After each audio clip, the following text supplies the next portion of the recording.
Brush ఉంది కదా, ఒక 3 టీత్ని కవర్ చేస్తుంది ఈ పార్ట్. ఇది హెడ్, బ్రష్ హెడ్. ఇది ఈ బ్రిజిల్స్ 3 పోస్టీరియర్ అంటే వెనక భాగంలో 3 పళ్ళను కవర్ చేస్తుంది. సో ఇలా పట్టుకొని 45 డిగ్రీస్ యాంగులేషన్లో ఇలా స్ట్రోక్స్ ఇవ్వాలి.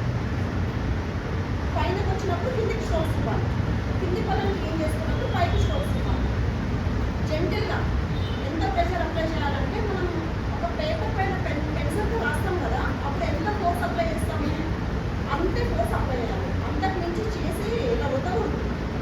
రుద్దడం వల్ల మొత్తం ఆగిపోతాయి పళ్ళు. లేని దంత సమస్యలు కొని తెచ్చుకున్న వాళ్ళు అవుతారు. సో జెంటిల్గా ప్రెషర్ చేయాలి, లైట్ ప్రెషర్ పెట్టి చేసుకోవాలి. ఇలా సర్క్యులర్ మోషన్లో